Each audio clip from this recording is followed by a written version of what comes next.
Hi welcome to Tamil botnet. நம்ம இன்றைக்கி இந்த வீடியோவில் நெக்டோ அப்படிங்கிற ஒரு டூலை பற்றின டியூட்டோரியல் தான் பார்க்க போகிறோம். மேபி இந்த வீடியோ கொஞ்சம் சின்ன வீடியோவாக தான் இருக்கும் அப்படின்னு நம்புகிறேன்.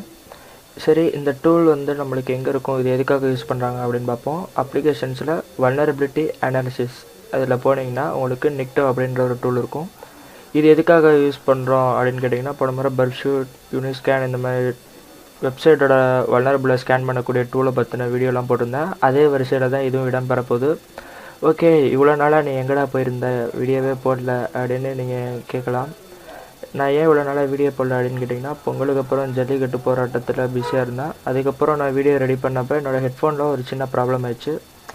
இப்போது சரியாயிடுச்சு. அதனால தான் இப்போ மறுபடியும் வீடியோ போட ஸ்டார்ட் பண்ணியிருக்கேன். ஏன்னா நிறைய பேர் கேட்டாங்க நெக்ஸ்ட் வீடியோ எப்போன்னு.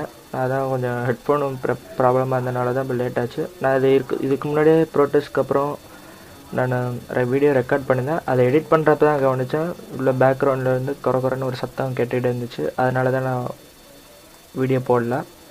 ஓகே, நம்ம இப்போ இந்த நெக்டோ டூலை பற்றி பார்ப்போம். நீங்கள் டெர்மினலில் நெக்டோ அப்படின்னு டைப் பண்ணிடுங்க. அதை நீங்கள் டைப் பண்ண உடனே உங்களுக்கு இப்போ என்ன ஆகுது, இந்த டூல்ஸ் வழக்கம் போல் நம்மளுக்கு எல்லா டூலும் யூஸ் பண்ணுற மாதிரி அதில் இருக்கிற ஆப்ஷன்ஸ் எல்லாமே காட்டுது. இதில் உங்களுக்கு ஹோஸ்ட் ஸ்பெசிஃபைட் பண்ணல அப்படின்னு காட்டுது. இந்த ஹோஸ்ட் எதுக்கு ஸ்பெசிஃபை பண்ணணும் அப்படின்னு கேட்டிங்கன்னா, இப்போ எல்லா டூல்லையும் உங்களுக்கு இங்கே ப்ளஸ்ன்னு இருக்கும், அதோட சப் ஆப்ஷன்ஸ் இருக்கும். அந்த டூலுக்குள்ளே இருக்கிற மற்ற ஆப்ஷன்ஸ் அதை நம்ம ஷோ பண்ண வைக்கணும்னா அதுக்காக என்ன பண்ணணும் அப்படின்னு கேட்டிங்கன்னா, ஹோஸ்ட் ஸ்பெசிஃபை பண்ணணும். அந்த ஹோஸ்ட் கேபிட்டல் ஹெச், நெக்டோ -H அப்படின்னு பண்ணணும். போட்டோன்னே பார்த்தீங்கன்னா உங்களுக்கு டியூனிங்கில் உங்களுக்கு இப்போ 9, 10 சில பல டூல்கள் உங்களுக்கு காட்டும். சில ஆப்ஷன்ஸ்னு சொல்லலாம், ஏன்னா அந்த டூலுக்குள்ளே இருக்கிறது அந்த ஆப்ஷன்ஸ்லாம். இதே மாதிரி ஒவ்வொரு இதுக்காக நம்ம ஓப்பன் பண்ணி பார்த்துக்கலாம். ஓகே, இந்த டூலை பற்றி உங்களுக்கு ஓரளவு நீங்கள் இதை ஆப்ஷன்ஸ் எல்லாம் படித்து பார்த்தாலே உங்களுக்கு தெரியும் அப்படின்னு நம்புகிறேன். இந்த ப்ளகின்ஸ் அப்படின்னு இருக்குது. இதில் வேர்ட்பிரஸில் யூஸ் பண்ணுற ப்ளகின்ஸை ஸ்கேன் பண்ணுறதுக்கு SSL, நோ ஐபி லுக்கப் இதெல்லாம் உங்களுக்கு தெரியும் அப்படின்னு நம்புகிறேன். SSL, HTTPS, யூஸ் ப்ராக்ஸியை யூஸ் பண்ணுறது இதெல்லாம் நான் இன்றைக்கி பார்க்க போகிறது உங்களுக்கு சும்மா சிம்பிளாக ஒன்று காட்ட போகிறேன்.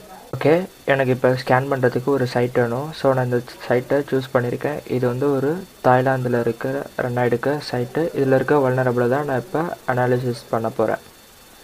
ஓகே, மறுபடியும் நம்ம இப்போ என்ன பண்ணால் பழைய டியூட்டோரியலில் பார்த்த மாதிரி நெக்டோ -H அப்படின்னு போடணும். இந்த ஹெச் அப்படிங்கிறது என்னென்னா நம்மளோட டார்கெட், அதாவது அந்த ஹோஸ்ட், அது எந்த ஹோஸ்ட்டை டார்கெட் பண்ணுறோமோ அதை குறிக்கிறதுக்கு தான் ஹெச். இது நீங்கள் இந்த ஆப்ஷனில் பார்த்தாலே இங்கே தான் இருக்கும், ஹெச்னு இருக்கும், ஹோஸ்ட்டுன்னு இருங்க பார்ப்போம். ஓகே, இங்கே ஹெச்னு இருக்குது பாருங்கள். இதை குறிக்கிறதுக்கு தான் இந்த -H அப்படின்னு போட்டுடணும். அதுக்கப்புறம் நம்மளோட டார்கெட் சைட் அதை பேஸ்ட் பண்ணிவிட்டு சும்மா ஒரு என்ட்ரு கொடுங்க. இப்போ நம்மளுக்கு இந்த சைட்டில் இருக்கிற வல்னரபிளை நெக்டோ அனாலிசிஸ் பண்ண ஆரம்பிச்சிருச்சு. நம்ம ஏற்கனவே பழைய வீடியோவில் பார்த்த மாதிரி அனாலிசிஸ் பண்ணுறப்ப ஸ்கேன் பண்ணுறப்ப கொஞ்சம் லேட் ஆகும். ஸோ நம்ம கொஞ்சம் பொறுத்திருந்து பார்க்கணும். ஸோ வெயிட் பண்ணுவோம் என்ன ஸ்கேன் பண்ணுதுன்னு.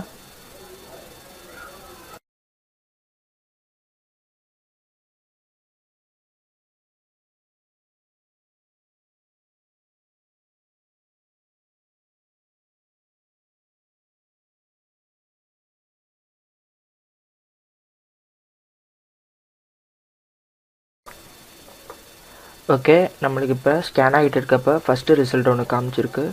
அதாவது profile.php அப்படின்னு போட்டு ஒரு URL ஒன்று காமிச்சிருக்கு. அது எரர் இருக்கிறதா, அது என்னென்னா potential PHP MySQL database connection string found அப்படின்னு காமிச்சிருக்கு. அதை நம்ம இப்போ செக் பண்ணி பார்ப்போம். ப்ரௌசரை ஓப்பன் பண்ணிவிட்டு அது அந்த லிங்க்கை நம்ம இப்போ உள்ளே இன்சர்ட் பண்ணுவோம். ஓகே, நம்மளுக்கு இப்போ இங்கே என்ன காட்டுதுன்னா MySQL எரர் காட்டுது. மேபி இது SQL இன்ஜெக்ஷன் வல்னரபிள்னு நினைக்கிறேன். இதில் பார்த்தீங்கன்னா உங்களுக்கு ஸ்ட்ரைட்டாக அந்த சர்வரோட டைரக்டரிஸ் அப்படிலாம் காட்டுது. இந்த மாதிரி காட்டக்கூடாது எப்பொழுதும், வல்னரபிளே இருக்கக்கூடாது. அதில் இந்த டைரக்டரி வேறு காட்டுது. ஓகே, இப்போ இந்த மாதிரி நம்ம அடுத்தடுத்ததையும் செக் பண்ணி பார்ப்போம். இன்னும் ஸ்கேன் ஆகிட்டு இருக்குது, வெயிட் பண்ணுவோம். ஓகே, நம்மளுக்கு இப்போ அடுத்தது இன்னொரு ரிசல்ட் ஒன்று வந்திருக்கு, test.php அப்படின்னு. அதை நம்ம இப்போ ட்ரை பண்ணி பார்ப்போம். மேபி இது கிராஸ்-சைட் ஸ்கிரிப்ட் மாதிரி இருக்குது, வல்னரபிள் ஸ்கிரிப்ட் அதுவே போட்ட மாதிரி எனக்கு தெரியுது. இப்போ ட்ரை பண்ணி பார்ப்போம். அந்த ஸ்கிரிப்டை பேஸ்ட் பண்ணிடுவோம். எக்ஸிக்யூட் பண்ணி பார்க்கலாம். பட் இது XSS அட்டாக் ஸ்கிரிப்ட் மாதிரி இருந்துச்சு, ஆனால் அது ரிஃப்ளெக்ட் எதுவும் ஆகலை. அதுக்கு மாறாக ஹோஸ்டிங் ஸ்பேஸ் அதை காட்டுது. ஓகே, எதுக்கும் ஒரு தடவை செக் பண்ணி பார்ப்போம் இந்த லிங்க்கெல்லாம். Okay, not found.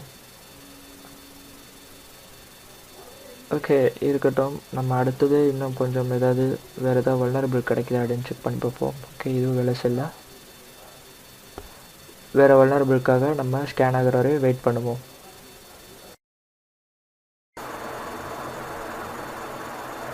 ஓகே, நம்மளுக்கு இப்போ இங்கே ஒரு ரிசல்ட் ஒன்று வந்திருக்கு. அதை இப்போ நம்ம செக் பண்ணி பார்ப்போம். admin.php அப்படின்னு ஒரு லிங்க் ஒன்று ஸ்கேனர் வந்து ஃபைண்ட் பண்ணியிருக்கு. இது என்ன, ஏதோ அட்மின் பேனல் மாதிரி இருக்குது இந்த சைட்டுக்கு. செக் பண்ணி பார்ப்போம். Paste, remove slash. Okay, hit enter. Okay, இது ஒரு அத்தன்டிகேஷன் பாக்ஸ் மாதிரி இருக்குது. அதாவது இல்லை பாஸ்வேர்டு கொடுத்தா உள்ளே நம்ம அட்மினோட பேனலுக்குள்ளே போயிடலாம் அப்படின்னு நினைக்கிறேன்.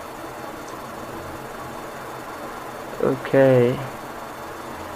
இப்போ நீங்கள் இந்த வல்னரபிளுக்கு நேராக பார்த்தீங்கன்னா உங்களுக்கு OSVDB அப்படின்னு போட்டு ஒரு ஐடி மாதிரி நம்பர் இருக்கும். அதுக்கு என்ன அர்த்தம் அப்படின்னு கேட்டிங்கன்னா ஓப்பன் சோர்ஸ் வல்னரபிள் டேட்டாபேஸ் அப்படின்னா அதோட ஃபுல் எக்ஸ்பேன்ஷன் சொல்லுவாங்க. அது என்ன அந்த நம்பரு அப்படின்னு கேட்டிங்கன்னா, அந்த ஓப்பன் சோர்ஸ் வல்னரபிள் டேட்டாபேஸில் இருக்கிறதுல ஒவ்வொரு வல்னரபிளுக்கும் ஒவ்வொரு ஐடி கொடுத்துருப்பாங்க. அதாவது எப்படி நம்ம காலேஜில் வந்து நம்மளுக்கு ரோல் நம்பர் கொடுத்துருப்பாங்க, ஒரு ஆளுக்கு ஒரு ஸ்டூடெண்ட்டுக்கு ஒரு ரோல் நம்பர் தான், திருப்பி அது இன்னொருத்தருக்கு வராதில்ல. அதே மாதிரி தான் இந்த இதுலேயும் கான்செப்ட் யூஸ் பண்ணியிருப்பாங்க.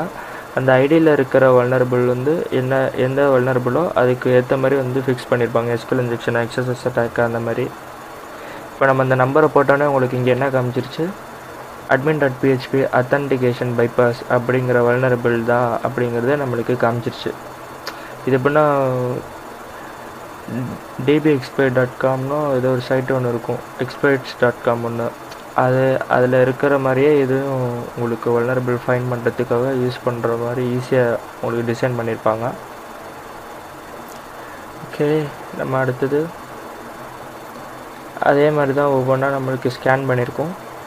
இன்னும் வெயிட் பண்ணுவோம் அடுத்து என்னென்ன நம்மளுக்கு வல்னரபிள் வருது அப்படின்ட்டு.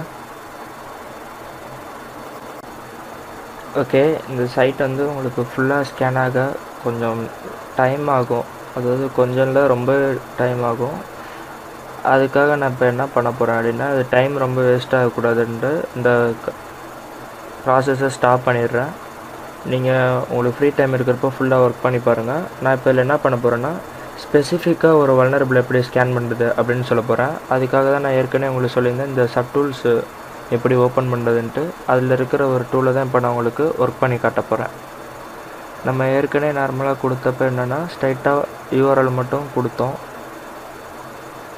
அது யூஆர்எல் மட்டும் கொடுத்தா மொத்தமாக இருக்கிற எல்லாத்தையும் ஸ்கேன் பண்ணோம். இப்போ வந்து இல்லை டூனிங்கிற ஆப்ஷன் வந்து நம்ம யூஸ் பண்ண போகிறோம். அதில் என்ன இருக்குது அப்படின்னு கேட்டிங்கன்னா, சப்டூல்ஸ் வந்து அதாவது ஸ்கேனரில் ஆப்ஷன்ஸ் இருக்குன்னா, inserting file, misconfiguration, SQL injection, remote file inclusion, command execution, file upload, authentication bypass, இந்த மாதிரி உங்களுக்கு நிறையா இருக்குது. இதில் நம்மளுக்கு தேவையான ஸ்பெசிஃபை அட்டாக்கை மட்டும் நம்ம இப்போ சூஸ் பண்ண போகிறோம். ஸோ அதே யூஆர்எல்லை யூஸ் பண்ணுறோம். அதோட நம்ம என்ன பண்ணுறோம், tuning 9 அப்படின்னு கொடுக்குறோம். இந்த tuning 9 அப்படிங்கிறது என்னென்னா, நம்ம ஏற்கனவே SQL இன்ஜெக்ஷனுக்கு அதில் tuning 9 தான் அதில் கமெண்ட் கொடுத்துருந்தாங்க. ஸோ அதை நம்ம யூஸ் பண்ணுறோம். ஒரு ஹைஃபன் போட்டுக்கணும் முன்னாடி. இப்போ நீங்கள் கொடுத்தீங்கன்னா உங்களுக்கு அடுத்தது அது ப்ராசஸிங்கை ஸ்டார்ட் பண்ணும். ஓகே, நம்மளுக்கு இப்போ இது வந்து SQL இன்ஜெக்ஷன் வல்னரபிள் இருக்கா அப்படின்ட்டு அந்த லிங்க் வந்து இது அனாலிசிஸ் பண்ண ஆரம்பிச்சிடும். இதுவும் கொஞ்சம் ப்ராசஸ் அதிகமாக போயிட்டே தான் இருக்கும். ஸோ நான் உங்களுக்கு ஃபர்ஸ்ட் இது வந்து எப்படி யூஸ் பண்ணுறது அப்படின்னு மட்டும்தான் சொல்லியிருந்தேன். நீங்கள் அப்புறமேட்டு ஏதாவது வீட்டில் ஃப்ரீயாக இருக்கிறப்ப இந்த மாதிரி ஒர்க் பண்ணி பாருங்கள். நான் இதோட இந்த வீடியோ முடிச்சுக்கிறேன். இந்த வீடியோ வந்து கொஞ்சம் சரியில்லாமல் இருந்திருக்கும். அதாவது வாய்ஸ் கூட கொஞ்சம் லேட்டாக வந்திருக்கலாம், இல்லை விஷுவல் கொஞ்சம் சீக்கிரமாக வந்திருக்கலாம். அந்த மாதிரி காரணம் என்னோடய ஹெட்ஃபோன் ப்ராப்ளம் ஆனதுனால திருப்பி நான் வாய்ஸை மட்டும் தனியாக ரெக்கார்ட் பண்ணனால இந்த பிரச்சனை ஒரு சில இடத்துல மட்டும் வந்திருக்கு. அதை நான் எடிட் பண்ணி என்னால் முடிஞ்ச அளவு மேனேஜ் பண்ணியிருக்கேன். ஏதாவது தப்பு விழுந்தால் மன்னிச்சுக்கோங்க. மேலும் அடுத்த வீடியோவுக்கு எதிர்பார்க்கலாம். ஏன்னா அடுத்த வீடியோ இனிமேல் அடுத்ததாக ஃபாஸ்ட்டாக அப்லோட் பண்ண ஆரம்பிச்சிடுவேன். ஓகே, உங்களுக்கு இந்த வீடியோ பிடிச்சிருந்துச்சுன்னா லைக் பண்ணுங்கள், பிடிக்கலன்னு டிஸ்லைக் பண்ணுங்கள். இந்த வீடியோ எப்படி இருந்துச்சுன்னு கீழே கமெண்ட் பண்ணுங்கள், சப்ஸ்கிரைப் பண்ணுங்கள், அப்புறம் உங்கள் ஃப்ரெண்ட்ஸோட ஷேர் பண்ணுங்கள். தேங்க்ஸ் ஃபார் வாட்சிங்.